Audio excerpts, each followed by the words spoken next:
Assalamualaikum warahmatullahi wabarakatuh. Waalaikumsalam warahmatullahi wabarakatuh.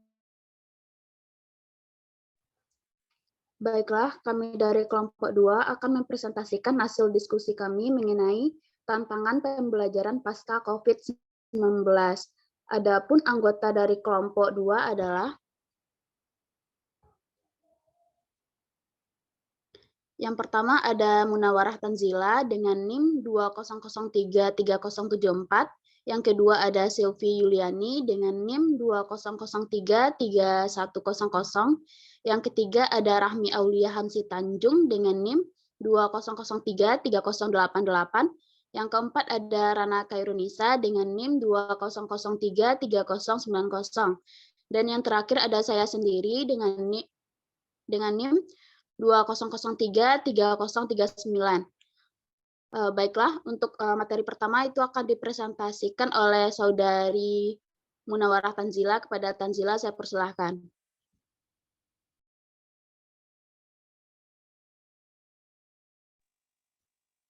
Dikarenakan Saudari Tanzila tidak bisa bergabung dalam Zoom meeting, maka untuk bagian pendahuluan akan saya presentasikan sendiri. Indonesia merupakan salah satu dari banyaknya negara yang dilanda oleh wabah virus COVID-19, di mana wabah virus COVID-19 ini pertama kali terdeteksi di negara Cina, kemudian menyebar dengan cepat ke beberapa negara, salah satunya yaitu Indonesia. Wabah virus COVID-19 ini pertama kali masuk ke Indonesia pada tahun 2020, di mana munculnya wabah virus COVID-19 ini menjadi tantangan bagi beberapa sektor kehidupan di Indonesia, seperti sektor ekonomi dan sektor pendidikan.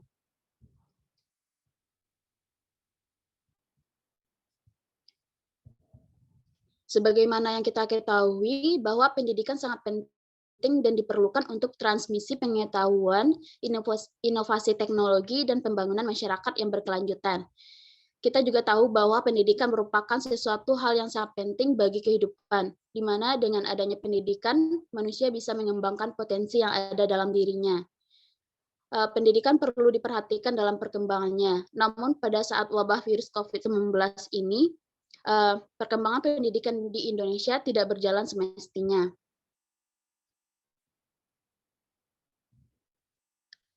Baiklah, untuk materi selanjutnya itu akan dipresentasikan oleh Saudari Silvi. Kepada Silvi, saya persilahkan. Baik, terima kasih kepada moderator. Baik, saya akan menjelaskan tentang karakteristik dari model pembelajaran pada pandemi COVID-19.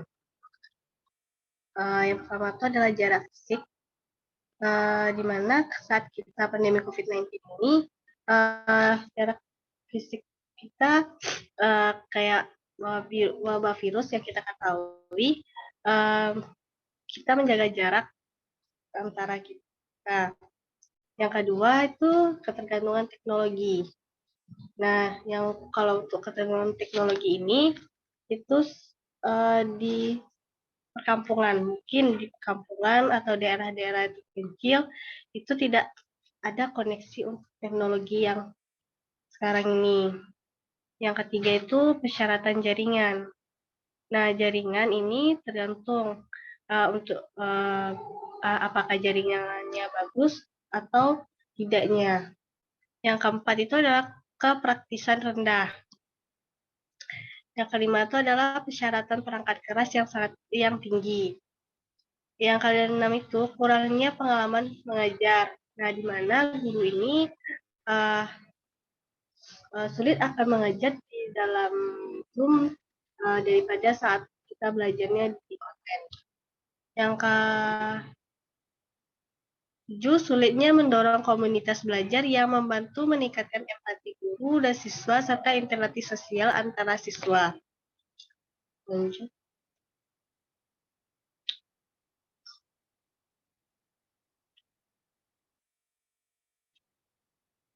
Lanjut, Rip.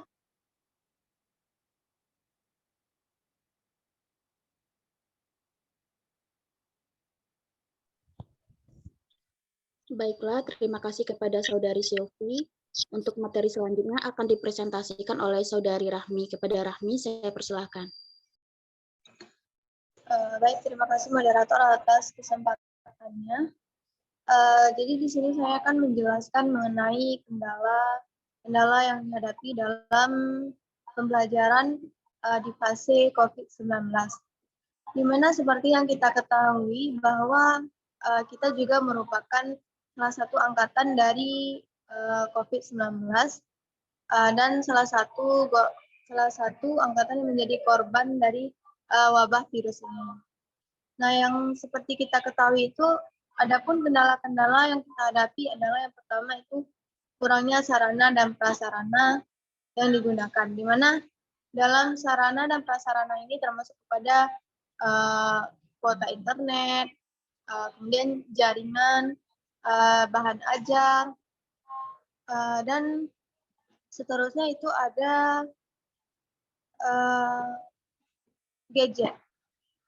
Nah, di mana seperti yang kita ketahui itu bahwa tidak semua siswa memiliki gadget, tidak semua siswa memiliki laptop, sehingga untuk siswa yang memiliki kekurangan atau ketidakmampuan dalam ekonomi itu akan mengalami kesulitan dalam proses pembelajaran pada fase COVID-19 ini. Kemudian untuk kuota internet, seperti yang kita ketahui bahwa sekarang ini kuota internet itu termasuk mahal dan tidak semua orang mampu untuk membeli kuota internet. Nah, kemudian itu ada jaringan. Nah, seperti yang kita ketahui dan kita lihat bahwa ada di beberapa wilayah yang tidak dapat menjangkau jaringan atau bisa dikatakan di sana tidak ada jaringan. Kemudian selanjutnya itu bahan ajar. Nah, sehingga untuk guru sendiri itu menyampaikan bahan ajarnya itu tentu saja melalui online.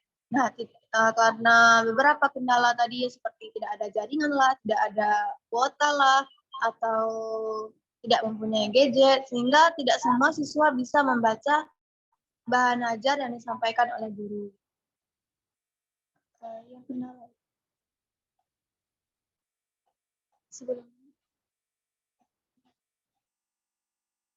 Nah, selanjutnya itu ada peserta didik yang mengalami kendala dalam penggunaan teknologi yang ada. Seperti yang kita lihat itu ada di beberapa daerah atau bisa dikatakan daerah pedalaman atau pedesaan, bahwa tidak semua masyarakat di pedesaan itu paham dengan teknologi atau bisa kita katakan mereka itu termasuk kepada golongan yang gagap teknologi. Jangankan di daerah pedalaman, kita lihat saja di daerah yang termasuk ke dalam perkotaan, itu masih ada beberapa orang yang gagap dengan teknologi. Jadi demikianlah kendala-kendala dalam fase pembelajaran COVID-19. Dikembalikan kepada moderator. Baiklah, terima kasih kepada Saudari Rahmi. Untuk materi bagian solusi dari kendala tersebut akan dipresentasikan oleh Saudari Rana. Kepada Rana, saya persilahkan. Sebelumnya, terima kasih kepada moderator yang telah mempersilahkan saya untuk mempresentasikan hasil dari kelompok 2, yaitu tentang tantangan pembelajaran pasca COVID-19. Yang saya jelaskan pada bagian kali ini adalah tentang solusi tantangan pembelajaran pasca COVID-19. Yang pertama yaitu memfasilitasi peserta didik dengan sarana dan prasarana. Dikarenakan pada saat perpindahan daring dengan luring, maka sangat susah sekali siswa mengkondisikan sarana dan prasarana pada saat proses pembelajaran. Yang kedua yaitu pemberian motivasi dari pendidik. Pemberian motivasi dari pendidik ini bertujuan agar siswa bisa belajar dengan perpindahan, misalnya kayak COVID ke setelah pasca COVID. Yang ketiga yaitu peserta didik tidak merasa terpaksa dalam menjalani proses pembelajaran. Yang keempat yaitu membiasakan diri dengan pembelajaran daring. Nah, di kali ini dengan pasca COVID-19 banyak sekali proses pembelajaran dilaksanakan secara daring. Nah, solusinya itu yaitu siswa harus membiasakan diri dengan proses pembelajaran secara daring. Hanya itu yang bisa saya sampaikan, saya kembalikan kepada moderator.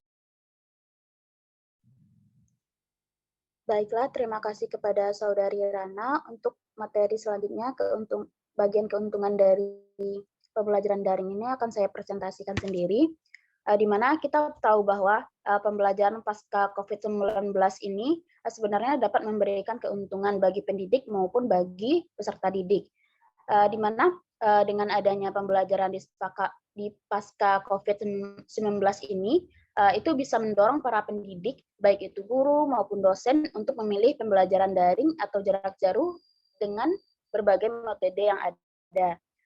Juga pembelajaran di pasca COVID-19 ini tidak hanya memberikan keuntungan kepada pendidik saja, akan tetapi peserta didik juga akan merasakan keuntungan dari pembelajaran ini.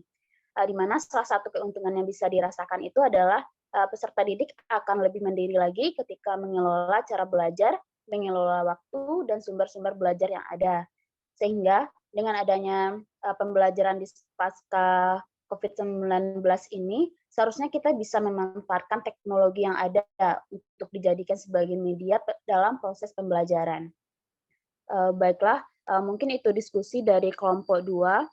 Jika ada kesalahan dalam penyampaian, kami minta maaf. Saya selaku moderator pamit undur diri. Assalamualaikum warahmatullahi wabarakatuh. Waalaikumsalam warahmatullahi wabarakatuh.